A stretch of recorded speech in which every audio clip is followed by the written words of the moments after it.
এই সরকার বলেছে যে তারা কোনো দেশভিত্তিক বিদেশি নীতি করবে না, কিন্তু আপনি তো দেশভিত্তিক বাণিজ্য নীতি করেছেন, যেটা আপনার বৈদেশিক নীতিকে প্রভাবিত করছে।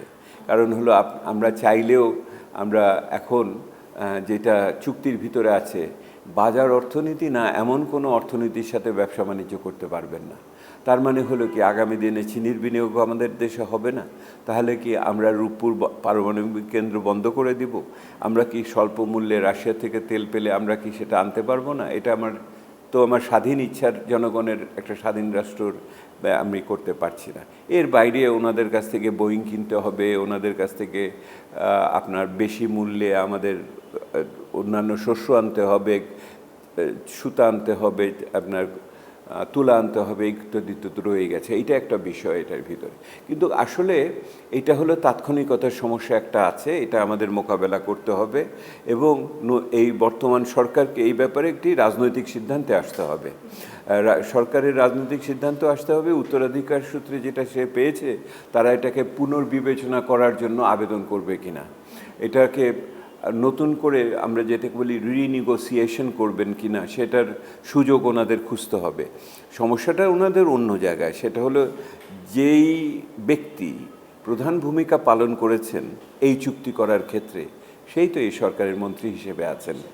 সেহেতু এইটার এক বৈপরীত্য তো সরকারকে রাজনৈতিকভাবে মোকাবেলা করতে হবে। কিন্তু আমি আপনাকে অন্য একটি বিষয়ে দৃষ্টি আকর্ষণ করি, সেটা হলো নিরাপত্তার দৃষ্টিভঙ্গি থেকে আগামী দিনে আমার দেখতে হলে তাহলে অবশ্যই আমাকে এই যে জীবাশ্ম ভিত্তিক ফসিল ফুয়েলের থেকে আমার অবশ্যই নবায়নযোগ্য বা ওই জায়গাতে আমার পৌঁছাতে হবে। সেটা নবায়নযোগ্য জ্বালানিতে পৌঁছাতে হলে আমার অবশ্যই সৌরবিদ্যুতের দিকে মনোযোগ দিতে হবে। আসছে বাজেটে আমরা সোলার প্যানেলের যে সমস্ত ট্যাক্স আছে সেগুলি কমাতে পারি কিনা আরও ভালো করে দেখতে হবে।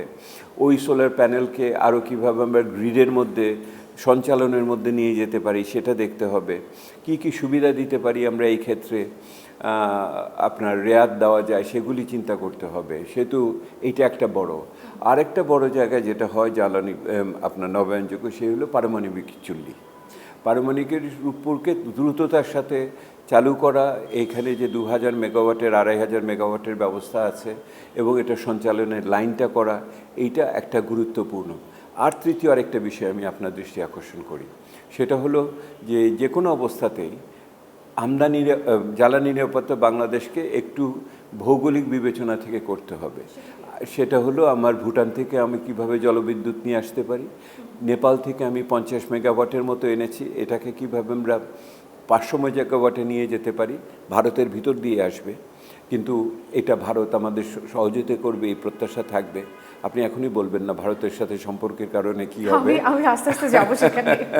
আচ্ছা, কিন্তু এইটা আমি আপনাকে আমি বললাম নবায়নযোগ্য আমাদেরতে যেতে হবে, আমাদের অবশ্যই আঞ্চলিক উপ আঞ্চলিক সহযোগিতায় যেতে হবে। এবং আরেকটা বড় বিষয় আছে, সেটা হলো যে কয়লা আমার আছে জয়পুরহাটে, যেটা আমরা এখন পর্যন্ত তুলিনি। কারণ হলো কি পদ্ধতিতে তুলব সেটা নিয়ে, ওপেন পিট হবে নাকি আমরা সুড়ঙ্গ কেটে করব, এটা নিয়ে বিতর্ক আছে। কিন্তু এখন সময় হয়েছে দেশের কয়লা ব্যবহার করার আলোচনা আবার নতুন করে করার।